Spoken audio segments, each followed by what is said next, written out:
Ah, this is one of those moments that make it all worth it, viewer. One of the three basic pleasures of life. The first wank on a delicate spring morning, finally killing the last witness, and playing a new game that I actually like. Not just like, one that took me completely by surprise and genuinely excited me with an originality and freshness that has long since faded from spring morning wanks. I bought Return of the Obra Dinn on Steam while casting a broad net for indie games to review, and because it looked nautical themed, and I've recently been rereading my Horatio Hornblower books. So imagine my delight to see on the title screen that it was developed by Lucas Pope, the dude who made Papers, Please. Just goes to show that having a proven auteur creative in charge with the balls to stick his name on the front is still a far more effective marketing tactic than just, say, a picture of a dirty man holding a gun in an irresponsible manner. Imagine my further delight when the game completely drew me in like a lonely sarlacc. Lucas Pope seems to have a talent for coming up with unconventional new core gameplay loops that turn a cold, bureaucratic process like filling out paperwork into something surprisingly engaging, and then underhandedly tells an interesting story through that loop without interrupting it. First, I should say that Return of the Obra Dinn isn't for everyone. Wow, that's a fucking useless sentence, isn't it? Nothing's for everyone, except maybe Oxygen and Pixar films. But speaking personally, Return of the Obra Dinn almost felt like a game that was specifically made for me, as someone who likes crossword puzzles, Horatio Hornblower books, and people being killed.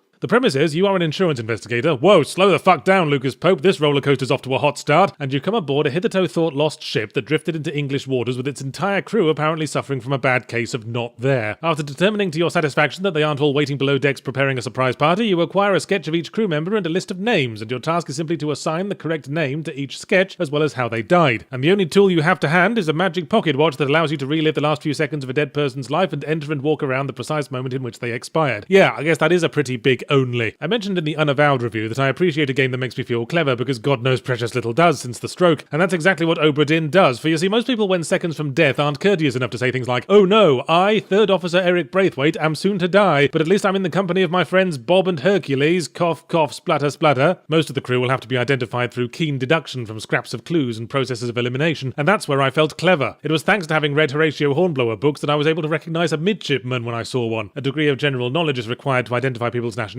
or what a top man does as opposed to a seaman. If it helps, top men are generally concerned with the rigging and what goes on above decks, whereas seamen is a white liquid that comes out of your penis when you think about Jenny Agutter too much. Often you just have to take an educated guess, like when you have to decide which of the two female passengers looks the most virginal. The game confirms your correctly deduced profiles in groups of 3, which strikes probably the ideal balance between allowing for some guesswork and not letting you cheese everything by plugging in one name after another like you're reading off the school register. Having said that, you're probably going to have to cheese it when it comes to the 4 identical Chinese top men. I have it on good authority that there is some method of telling them apart, but whatever it is, I doubt it's easier than randomly swapping their names around until you get a hit, like you're fussing over seating arrangements with a very indecisive bride. And through the process of filling out the death certificates, we gradually piece together the story of what happened to the ship. It's a fairly incomplete story since there wasn't someone dying at every single moment. I know, how inconsiderate of the doomed fuckers, so don't expect to be held by the hand through it, but what I could glean from suggestion and the occasional massive, angry, betentacled overstatement certainly made me intrigued enough to want to keep pushing through and learning more. Now, I have a soft spot for the solo auteur indie developer. It's exactly what I'd be doing if I didn't have all these reviews to make and novels to write and crime scenes to scrub. And obviously a solo developer has a lot of limitations. Don't expect a high-definition rendering of an 18th century sailing ship with environment mapping on every splinter-filled todger. But Lucas Pope embraces those limitations. How convenient that the format of exploring single frozen moments in time means that he didn't have to do any character animation. A full 3D game by one guy is obviously going to look like sautéed buttock, so why not push it to a point of maximum buttock and somehow come back around to looking good? And that's why all the graphics are rendered using only pixels of 2 colours like an antique monitor. You might find it a bit harsh on the old eye if you're not a fan of dithering, but try to think of it as part of the challenge, trying to discern faces and firing lines through an indistinct haze of poorly pigmented pixel pillory. I find the combination of a historical setting and retro PC graphics conjures a nostalgic memory of playing shit like Oregon Trail on the school computer, where you were supposed to be learning something but were just naming party members after that one smelly girl in class and laughing when she caught dysentery. I do have complaints. I kinda completely despise the music. Yeah, I know, solo developed, don't expect the Tokyo Philharmonic, but that doesn't excuse the way it loudly and repetitively blops away while you're trying to think. And of course, there's no separate volume controls. Relatedly, I also don't like how the game forces us to wander around each memory, getting unskippably blarped at for a minute before the event gets officially unlocked and we can start taking notes. It's weird that the music's so annoying when the rest of the sound design is fucking top-notch. Voice acting, ambient sound, and especially the little radio plays that accompany the death flashbacks. I couldn't say for sure if it accurately reproduces the sound of a bloke getting torn in half by a giant calamari platter, but it certainly made me cross my legs uncomfortably. If I have sold you on Return of the Cobra Commander, then consider this advice before you play. Try to fucking savor it. Like, play it for just 1 hour a night or something, because after I finished it, I felt the sudden melancholic realization that I could only experience it for the first time once. Tragically, the nature of the deductive gameplay means it has virtually no replay value, but fuck it, why give up so easily? You can achieve some wonderful things with head injuries, as my nursery school teacher used to say.